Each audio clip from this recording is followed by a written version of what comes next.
All right, so you've probably seen the clip of Todd Boehly at the global conference by Milken Institute talking about Chelsea, how we're going to make it work, this is a long-term project, etc., etc.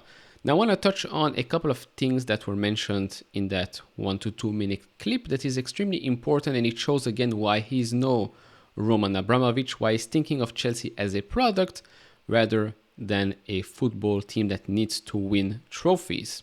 So let's have a listen. This has been a tough year for Chelsea. Obviously, it's been what looks like a great year for the Lakers and the Dodgers. How have you dealt with the challenges in Chelsea? And as you told me, gosh, baseball is a long season. We could have said the same thing on basketball. It's where you're finishing. How has the soccer, where you football to the world, how has that been? Has anything surprised you about this experience? It's such a global sport. And unlike in the US, there's no unions. So there's a market for top players in every country in the world. And each one of those markets is different. You've got the Portuguese market and the French market and the English market. And, you know, the ability to go to these markets, and then of course obviously you have to build a team, and your coach is the conductor of the team. All right, so did you hear what he said? The coach is the conductor of the team. You have to build the team. Then before that, he talks about, this is probably to explain to those that aren't aware, that with football out of America, there's no unions, etc., etc. And it's super surprising that you can go and buy players from other countries. Fine. But a sentence after that, the one where he talks about the coach being the conductor of the team. Funny that he says that now, after sacking Tuchel, after sacking Graham Potter, and now having Lampard for the next couple of games throughout this season. But at the same time, he has no issues of going into the locker room in the middle of a game, at the end of the game, and talking to the players. If the manager is the conductor of the team and you're trying to build a team, maybe listen to the manager. In this case, why haven't you listened to Thomas Tuchel during the summer? We've talked about this in another video, that apparently the reason why he got sacked at the start of the season is because, well, Boehly came in with some kids and some guests in the middle of the game at halftime. I think it was a game against West Ham, and wanted to show them the locker room filled with players.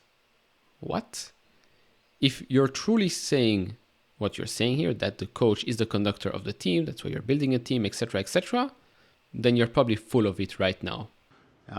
So I think there's a lot that we've learned about the different markets, the global aspect of it all. And as you said, the fans are demanding, and you know, they want to win. And we get that. We want to win. So, you know, I think our view, though, was that this is a long-term project. And, you know, we're committed to the long term. And we very much believe that we're going to figure it out. The fans want to win. Of course, we want to win. What did you expect? This is a long-term project. Yes, okay, again, we understand. But just because this is a long-term project does not mean that you have to go buy every underage teenager around the world. Doesn't mean you have to go and spend millions and millions on overpriced players just because it might be a good marketing stunt. That's not how you build a great team that goes on to win things. Even if you have a long-term vision, maybe start buying players that are already established in the football world, where you know that if you get these players in, you know that you're going to get results. And at the same time, you can go and promote some younger players, give them some more playing time, give them some experience as well. And that's how you build a long-term, successful, functioning team. I mean, look at Manchester City, for example. Been doing pretty good in the last couple of years. Look at Liverpool since Klopp came in. Of course, he struggled at first, but he's built a pretty strong team. Long-term project or not, you don't really have to go and spend millions, hundreds of millions of dollars on players that, let's be honest, have zero experience at the top level, might or might not be a good player, nobody knows, or have to figure it out. And also, becomes very, very difficult to build a team when you start switching managers and coaches throughout the season like it's nothing. I mean, again, tremendous first season under Todd Boehly. Now let's have a listen at the last couple of things he had to say here. We've got the best league in the world. We've got what I think is, the top city in the world. And we've got an unbelievable location in the top city in the world. Now, I don't know about you, but that's pretty irrelevant. Top location, top city, yes, best league in the world, that's true. But all of these aspects, to me, it sounds like he's looking at this as a product to sell, not as something to build upon, be successful, and start winning games. Of course, by starting winning games, maybe start scoring as well, get good players in, build a team, sell deadwood, get a manager, give him the last say, not you, who clearly does not really understand the game. We as fans don't really care about the marketing aspect of it. We just want to see our team be successful. If the owner sees this as a product, as a shiny little product that he wants to upsell in the next coming years, well, sorry to say, but he will face backlash from the fans. Because no, Chelsea is not a shiny little project that you can just parade around the world because we are in the best league in the world. We are in a good city, in a good country, which, by the way, London, good city, has been going down the drain in the last couple of years, if we're being honest. So again, Todd Boehly, what's the plan here?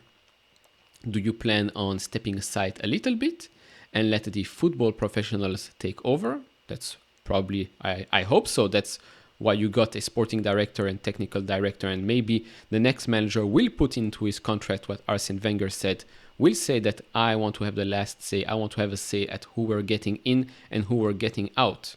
And of course, I don't want any intervention from the owner during the games or after the games. If that doesn't happen, then we'll have this conversation again next year, where we'll have another manager or maybe another interim manager. Who knows? But right now, extremely disappointing season from Chelsea, from the new ownership. Again, this is not Roman Abramovich, far from it. Roman Abramovich came in, put good people into places, bought good players, established players as well, younger players as well, but at least build up a team. Didn't want to do this shiny product type of story. No, it went on to win leagues. And that's the most important thing. Of course, do share your thoughts down in the comments below. If you enjoy this type of videos, leave it a thumbs up, subscribe if you have not, and I'll see you all in the next one. Bye bye.